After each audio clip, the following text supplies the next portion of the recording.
श्री अकाल, वड़क्कम, आदाब। हम सब आपके बीच में लक्ष्य फॉर डेवलपमेंट सोसाइटी की तरफ से पर्यावरण दिवस के शुभ अवसर पर नुक्कड़ नाटक की एक प्रस्तुति लेकर आए। हमारा भरपूर प्रयास होगा कि हम अपने इस नुक्कड़ नाटक के जरिए प्रदूषण, पेड़ों की कटाई एवं अन्य समस्याओं की वजह से हो रहे वातावरण में नुकसान के बारे में अवगत कराएं और वातावरण को हम कैसे स्वच्छ रख सकते हैं नुक्कड़ नाटक के जरिए जन जन में संदेश पहुंचाएं। तो विलंब न करते हुए प्रस्तुत करते हैं अपने नुक्कड़ नाटक की प्रस्तुति। हम सबका है एक ही नारा, वातावरण हो स्वच्छ हमारा। हम सबका है एक ही नारा, वातावरण हो स्वच्छ हमारा। धा सुनो सुनो भाई सुनो सुनो, सुनो सुनो भाई सुनो सुनो, सुनो सुनो भाई सुनो सुनो, सुनो सुनो भाई सुनो सुनो, सुनो सुनो भाई सुन लो आई हमारी टोली। सुनो सुनो भाई सुन लो आज हमारी बोली। नाटक हमने सीखा, नाटक हम दिखलाएंगे, सोच की हमारी खिड़की को खोल कर ही जाएंगे। सुनो सुनो भाई सुन लो आई हमारी टोली। सुनो सुनो भाई सुन लो आज हमारी बोली। आज हम इस नाटक के जरिए हम सब आपके सामने एक सच्चाई रखने जा रहे हैं। सच्चाई? भाई कैसी सच्चाई? ये मेरी, आपकी, हम सब की सच्चाई है। अच्छा तो भाइयों और बहनों नमस्कार। आज हम ऐसी दुनिया में रह रहे हैं जहाँ मोहल्ले में कूड़ा है या कूड़े में मोहल्ला पता ही नहीं चलता। क्या बदबू क्या खुशबू सब एक सी लगती है। भैया अब तो भारत ही अब तो आदत सी हो गई है। ये देश हमारा देश है और हम इस आजाद देश के नागरिक। ऐसा लगता है कि कूड़ा फेंकना हम सबका जन्मसिद्ध अधिकार हो गया हो। हम कूड़ा दिल खोल के फेंकते हैं और कोई भी कंजूसी नहीं करते। हर दीवार पे थूकना हम अपना कर्तव्य मानते हैं और हर कोना उस हमारे लिए कूड़ेदान है। हम सब अपने देश को कूड़ेदान बनाने के लिए जुटे हैं और जुटे रहेंगे। जुटे हैं और जुटे रहेंगे। आलू ले लो, गोभी ले लो, टमाटर ले लो, भिंडी ले लो। आलू और भिंडी कैसे दिए? अरे बहन जी, चाहे आलू ले लो या भिंडी ले लो, टमाटर ले लो, टमाटर 20 रुपया किलो लगेगा। भैया सही दाम लगा लो और 1 किलो भिंडी और आधा किलो आलू दे दो। अरे बहन जी, महंगाई का दौर है, 4 पैसा हमें भी तो कमाना है। ठीक है, 1 किलो भिंडी दे दो और आधा किलो आलू दे दो। ये लो। अरे ये भैया रुको, ये इतनी सारी पॉलीथीन कैसे? क्या आपको नहीं पता ये हमारे लिए कितनी नुकसानदायक है? नहीं बहन जी। आओ मैं आपको आओ मैं आपको बताती हूँ। पॉलीथीन इतनी हानिकारक होती है कि अगर ये जमीन में चली जाए तो बारिश का पानी धरती के अंदर नहीं जा सकता है। ये हमारी जमीन को बंजर कर देता है, जिससे पेड़ पौधे मुरझा जाते हैं और इसे जलाने से हवा भी प्रदूषित होती है। और एक बात, जब हम लोग कूड़ा इधर उधर फेंकते हैं तब तक नगर निगम वाले आ नहीं जाते, तब तक कोई जानवर इसे खा लेता है। अच्छा बहन जी, पॉलीथीन इतना खतरनाक होता है। अब हम सबको सब्जी देने के लिए थैला लाने को बोलेंगे और पॉलीथीन का बहिष्कार कर पर्यावरण को स्वच्छ बनाएंगे। तो देखा मित्रों, पॉलीथीन कितना हानिकारक होता जा रहा है। इसलिए हमारा संदेश आपसे यही है कि आप सब पॉलीथीन का इस्तेमाल ना करके कपड़े के बैग का इस्तेमाल करें और जब भी समाज में सब्जी लेने के लिए जाएं बाजार में, तो अपना कपड़े का बैग साथ में लेकर जाएं ताकि आप पॉलीथीन का बहिष्कार कर सकें। और अमन कैसा है? मैं बढ़िया हूँ, तू बता कैसा है? अरे भाई मैं भी तो एकदम मस्त हूँ। तू बता अंकल की तबीयत कैसी है? अब वो भी वो ठीक है। अरे क्या हो गया अचानक से? अभी तो ठीक था, ये अचानक से क्या हो गया तुझे? रुक, मैं अंकल को कॉल करता हूँ। हेलो अंकल, कहाँ हैं आप? अमन की तबीयत अचानक से खराब हो गई है। क्या? हम मुझे हॉस्पिटल लेकर जा रहे हैं, जल्दी आ जाइए आप। हाँ बेटा, मैं बस तुरंत निकल रहा हूँ। क्या क्या हो गया मेरे बेटे अमन को? क्या बताएं अंकल, अमन अभी मेरे साथ ही खड़ा था, अचानक से पता नहीं क्या हो गया, पीठ पकड़ कर लेट गया। मैं उसे तुरंत हॉस्पिटल लेकर आ गया। डॉक्टर से चेकअप करा दिया है मैंने। आप डॉक्टर से बात कर लीजिए, वो देखिए वो रहे डॉक्टर। डॉक्टर साहब, क्या हुआ मेरे बेटे को? आपके बेटे को कैंसर हो गया है। क्या? ये कैसे हो सकता है?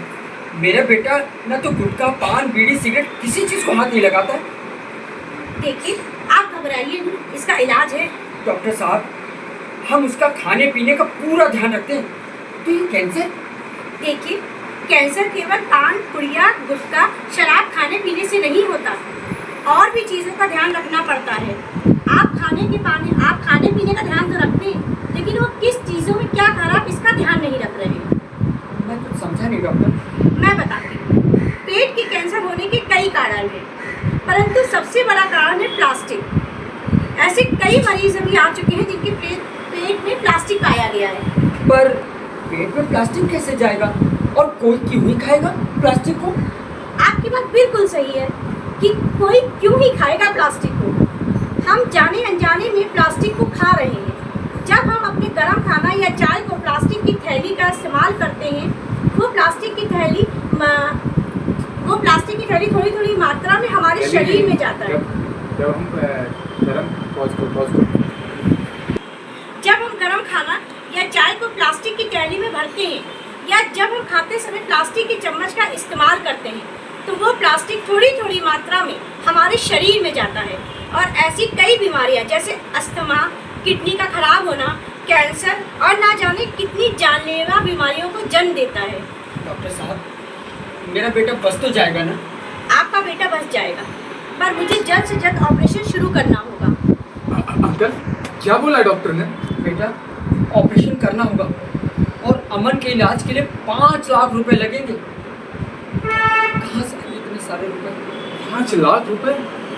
तो देखा आप लोगों ने कितना हानिकारक है हम सब के लिए प्लास्टिक। लोग जाने अनजाने में प्लास्टिक को खाते पीते समय इस्तेमाल तो कर लेते हैं, पर उन्हें ये नहीं पता होता कि वो कितनी बड़ी बीमारियों को न्योता दे रहे हैं, जो जानलेवा भी हो सकती है। और इस बीमारी से लड़ने के लिए लोगों को अपना घर, ज़मीन तक बेचना पड़ जाता है। इसलिए आप लोग भी समझदार बनिए, वरना एक दिन यूं ही पछताएंगे।